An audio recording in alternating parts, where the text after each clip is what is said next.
Hello, with Jet from J&J Dynasty. Giving you a quick shout out. We're coming up on the draft.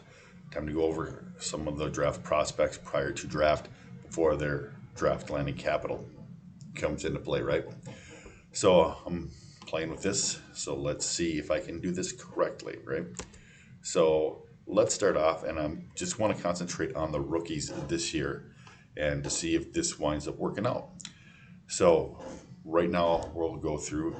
We've got the tiers broke down by Fantasy Pros, and so what I want to do is I want to go through what they were saying here. So Malik Willis,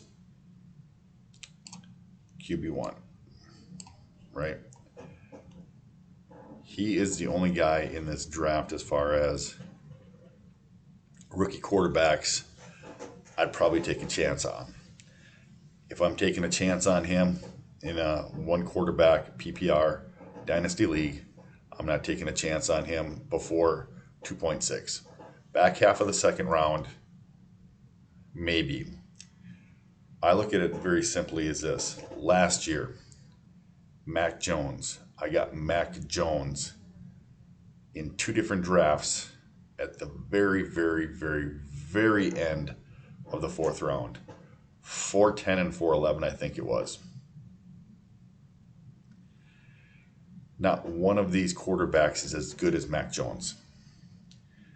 Not one of these quarterbacks is as good as Davis Mills, most likely. Davis Mills wasn't even drafted last year. If you spend anything earlier than a late second round pick, you're crazy on any of these guys.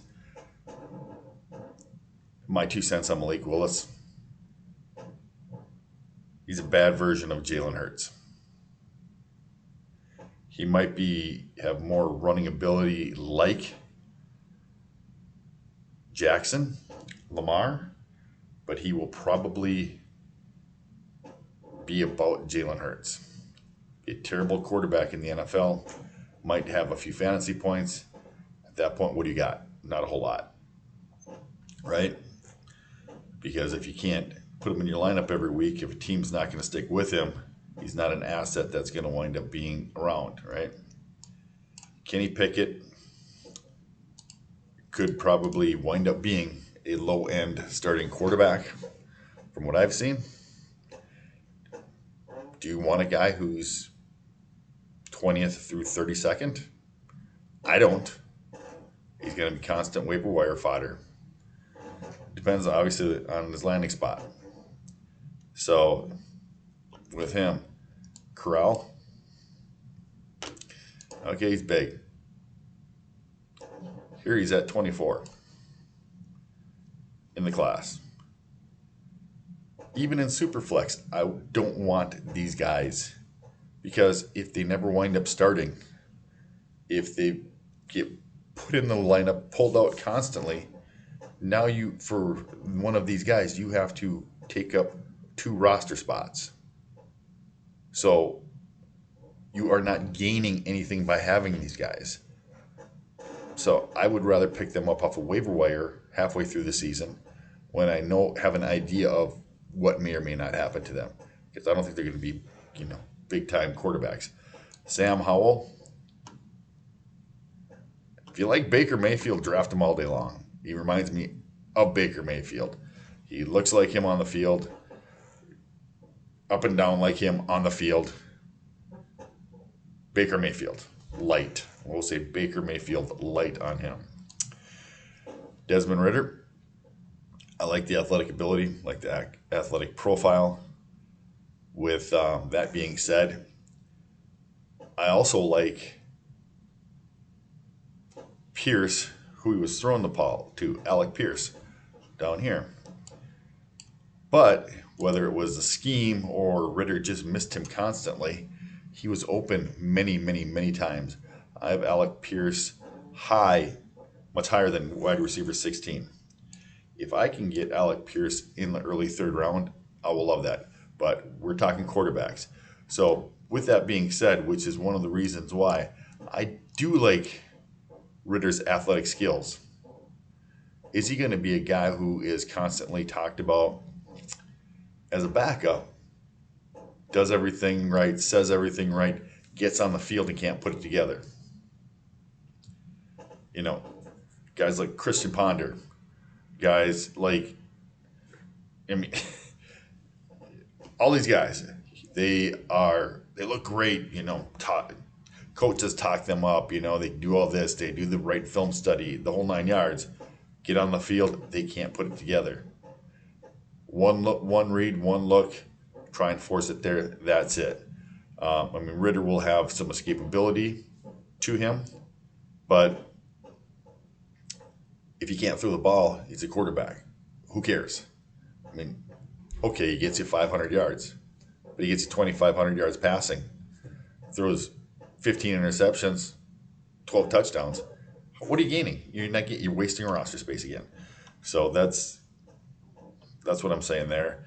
Carson Strong,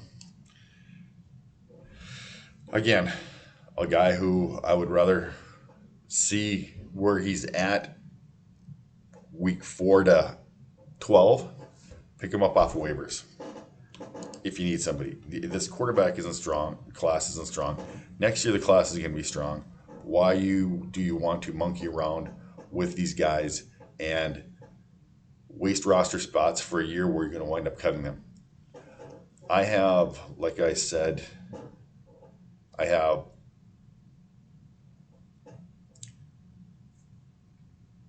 3 or 4 shares of Mac Jones. Almost every league I'm trying to trade him, but it's not coming up, is it? Well, no, transition, fade, it's not going to it. Why is it not pulling that up? Oh well. At any rate, Mac Jones. I have several shares of Mac Jones, and I cannot trade him. I can't get a 3rd round pick. I can't get a 2nd round pick, which is what he should be. On Fantasy Pros, he is quarterback 12 overall 15. So he should be a mid-level backup quarterback. I can't get rid of him. Why do you want to waste your time on one of these guys when their ceiling probably is Mac Jones last year? A mid-level quarterback who's not going to produce a whole lot. So why do you want to draft one of these guys? I'm going to be hands-off in every league of every quarterback here. If it's a spot where somebody's really wants a quarterback, I'm going to be trying to trade back. Mid-second rounds, I'll trade back. Try to acquire picks next year. That's the smart thing to do. So let's go with that, and then that's my advice for the rookie quarterbacks this year. Unless something crazy happens. Seattle needs a quarterback yet, right? Atlanta needs a quarterback yet. Pittsburgh needs a developmental quarterback, and we haven't even talked about Carolina yet. So what do we got here? 4 guys. Somebody always looking for another quarterback, but 4 or 5 teams are looking for quarterbacks. They're not going to get solved this year. Not going to get solved this year. Even guys like Andy Dalton, Mariota's in Atlanta, Trubisky. These aren't going to solve people's problems at quarterback, right? So NFL teams that have a solid starting or backup quarterback, they should feel lucky. Baltimore, Huntley, probably one of the better young backup quarterbacks in the league. They get some value there. Literally, I wouldn't. This year's rookie draft class, do not touch. My advice, do not buy any of these guys. If you get, if somebody's there and you like him in the 3rd round, into the 3rd round, 4th round, yeah, then gobble them up. But they're roster space eaters. It's that simple. Roster space eaters. Mac Jones is eating up a roster on many of my teams. I literally would rather have Davis Mills than Mac Jones. And that's how I'm going with that in many of my leagues, right? I love Mac Jones as an NFL quarterback. Dynasty quarterback, I don't like him, right? So that's kind of the difference there. You have to, Jalen Hurts, terrible NFL quarterback. Dynasty, he was top 10 quarterback last year. The problem with guys like Jalen Hurts, how long is his run going to be? He can score points in fantasy. If he's not producing on the field and wins, he's producing losses. If he's handcuffing the offense because he can't hit open wide receivers, crushing Devonta Smith's value in fantasy football, you want Jalen Hurts this year. See if he produces, see if he comes through. Because if he doesn't, next year's draft class of rookies, he's getting replaced too. So that'd be another situation. So you already got 4 teams. Then you'd add Philadelphia in for number 5, right? Looking for quarterbacks. So these guys are going to be crazy next year. Get a little extra draft capital for the quarterbacks coming next year. So that's I guess where I'm going to try and end this video with the rookies, the 2022 rookie quarterback options, very sparse. I'm not a quarterback expert. I don't do deep dives into stats. I don't do deep dives into all the other stuff. I watch videos. I watch what other people are saying about people. I take bits and pieces, right? And I formulate an opinion. I watch my own videos. I mean, I watch highlights. I watch whatever. It's piecemeal here and there, right? So I'm not always in the same mindset. I don't like any one of these quarterbacks from anything that I've seen from them. Some guys, physical characteristics, nice, right? Got some speed, got some size, got some arm strength. This is what you need for quarterbacking. You can't throw it to a window. The best running back in the league, Lamar Jackson, can't throw it to a window to make a wide receiver come open. He's hamstrung. He's limited, right? He's more valuable on the ground. He's the best halfback in the league playing quarterback. So if that's the kind of guy you want who is never going to be consistent, and we will see if Lamar even ever signs with Baltimore, a long-term deal. I mean, it's a very special offense just for Lamar. Yeah. So, I mean, if you're an NFL team, do you want to be run that way? Great talent. He's not making people better. He highlights himself. He's not making people better. I mean, Malik Willis, he could be that type of guy.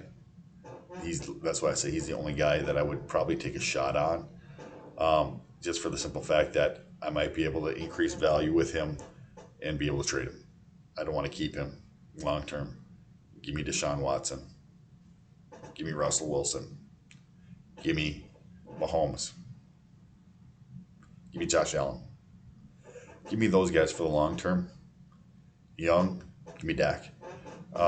Give me younger guys. I mean, Russell really isn't that young anymore, but those type of guys who I can keep 5-10 years.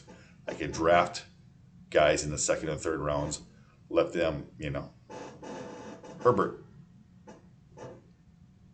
was a late 2nd, 3rd round pick 2 years ago. That's, if you got a solid starting quarterback, you can take your chances on that, let the guys grow, trade them for more assets. That's what the game's all about. So, once again, stay away from these guys. It's my only advice. All right.